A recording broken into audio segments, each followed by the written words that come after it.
Hello বন্ধুরা, আপনারা সবাই কেমন আছেন? আশা করি সবাই ভালো আছেন। আমার এখনও রান্না বান্না চলছে। তো এই তেল দিয়ে দিলাম কড়াইতে, তেল দিয়ে একটা শুকনো লঙ্কা দিয়ে দিলাম।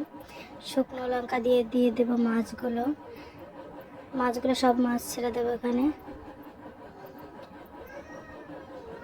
এবার মাছগুলো ভালোভাবে ভেজে নেব। মাছগুলো ভাজা কমপ্লিট। এবার উল্টে দেব মাছগুলো।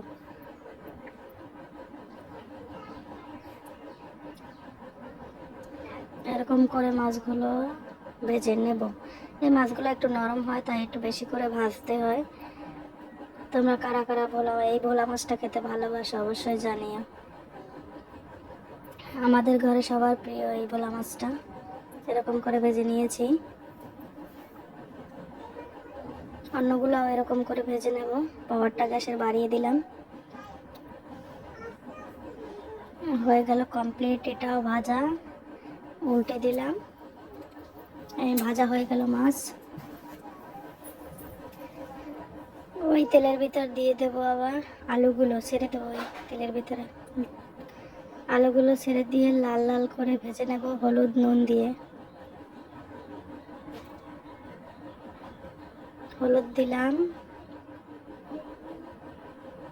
নুন দিলাম, দিয়ে এবার লাল লাল করে আলুগুলো ভেজে নেব।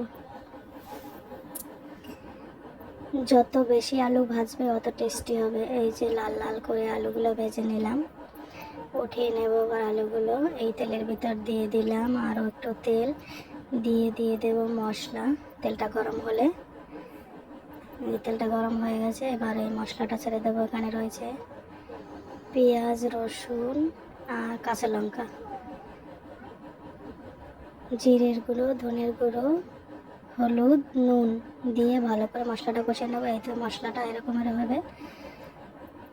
তো মশলাটা থেকে তেল ছেড়ে গেছে। এবার দিয়ে দেব ভেজে রাখা আলুগুলো।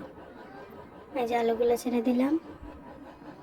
আলুগুলো নিয়ে ভালো করে কষিয়ে নিয়ে ভালো করে কষাতে হবে যাতে মশলাটা আলুর ভিতরে ঢোকে। এবার দিয়ে দেব জল, পরিমাণ মতো জল দেব। জল দিয়ে ফুটতে দেব অনেক খানিকক্ষণ। এবার ফুটে গেলে দিয়ে দেব মাছগুলো ছেড়ে দিলাম। মাছগুলো একটু সাঁতরাক। এই যে ফাইনাল লুক আমার মাছ রান্না, মাছের ঝাল।